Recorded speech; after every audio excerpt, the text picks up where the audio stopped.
I'm creating some stadium food from my home kitchen. This time I am making the Buffalo Bills waffle fry battle boat.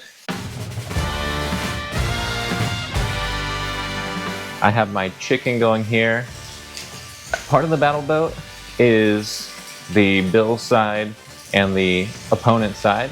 And because I'm a Kansas City fan, I'm of course going to do a Kansas City side.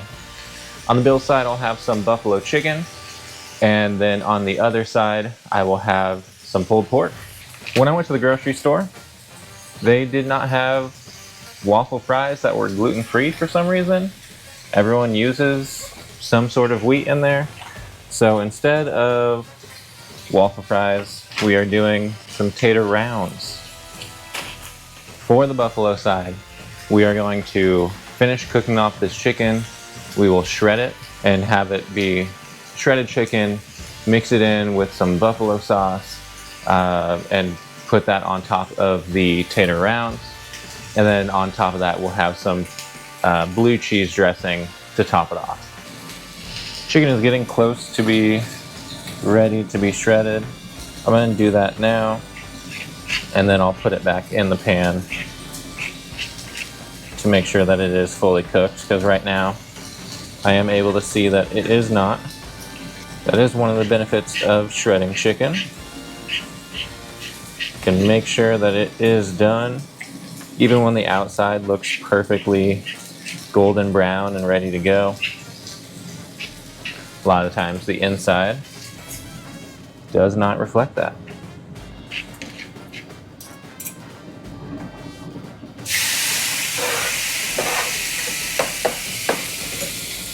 Give that about 3 to 4 more minutes.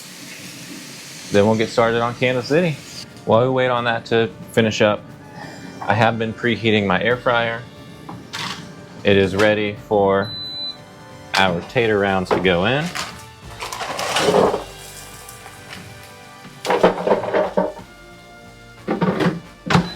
And we'll put that around 14. I'll check it halfway through just to make sure that it's not going to be burning or anything. But 14 minutes on those. Okay, our chicken is ready.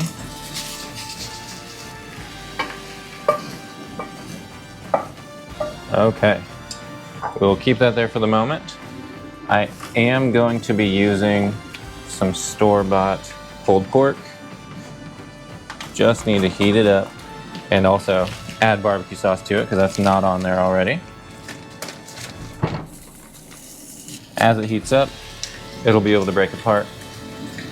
But for now, let's go ahead and add our buffalo sauce to the pulled pork here.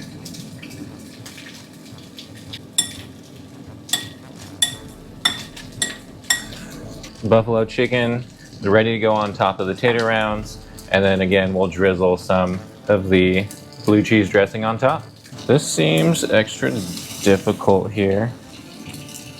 I've never bought pre-made pulled pork. I've also never made pre-pork in general. So I don't fully know what this should be looking like or how quickly it should break apart. I suppose it is breaking apart pretty quickly.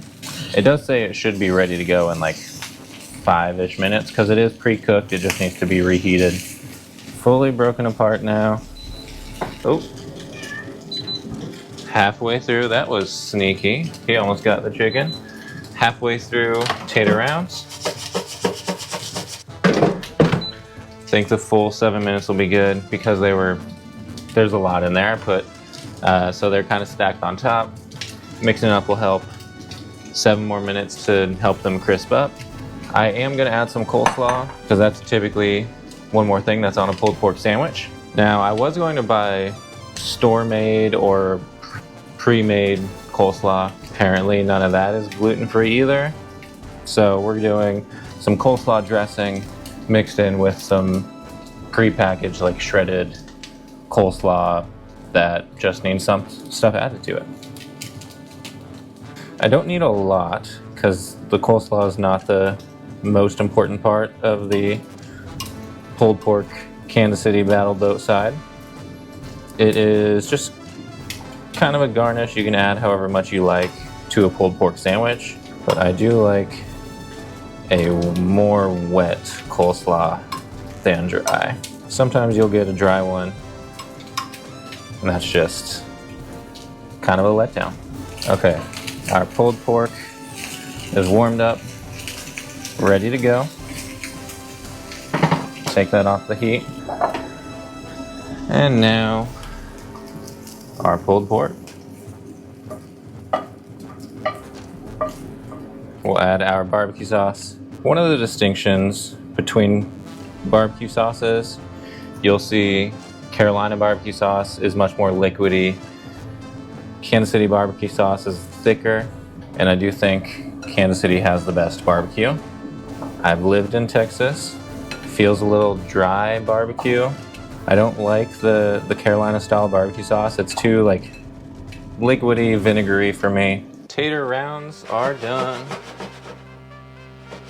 We will split it between our two bowls here. I don't have a big enough container that would be comparable to what the boat looks like. Now that we got our tater rounds, we've got blue and pink. That's almost red. We'll go Kansas City for this one. Top it off with our buffalo chicken and the blue cheese. Ooh, I was really hoping this was a smaller hole. Gotta be careful drizzling. Okay, I guess it's just gonna be some splotches. Time for Kansas City. There is way more pulled pork than there is chicken, so I'm not gonna fully load it. I'll put a little bit more, but I've got pulled pork, spread out our coleslaw, and a little more pulled pork on top. There we go. There is our Buffalo versus Kansas City battle boats. We just got to give it a try, and we can go enjoy the game. Start with the home team of Buffalo. Some chicken, tater round, obviously buffalo sauce, blue cheese dressing. Hard to go wrong with some buffalo chicken. That's pretty good. I'll give that an 8. Now we've got pulled pork coleslaw for our Kansas City side, so I need to make sure to get a little of everything. Kind of buried our potatoes. There we go. Give it a try. I think this is also an 8. So tied for a rating. I don't think either are good enough to bump up to a 9. I think if I were to say which one is slightly better, I think it's Kansas City, because there's more than just the two flavors of the like chicken, buffalo. There are more textures is what I mean, not flavors. There's more textures. So chicken, buffalo sauce, blue cheese, and the tater rounds. I like that this has the addition of the coleslaw, making it more balanced. Both I would rate an 8, but this may be like an 8.2. So just slightly has the edge. What else could I have added into the buffalo chicken side? Let me know. Also, let me know what other challenges I should try.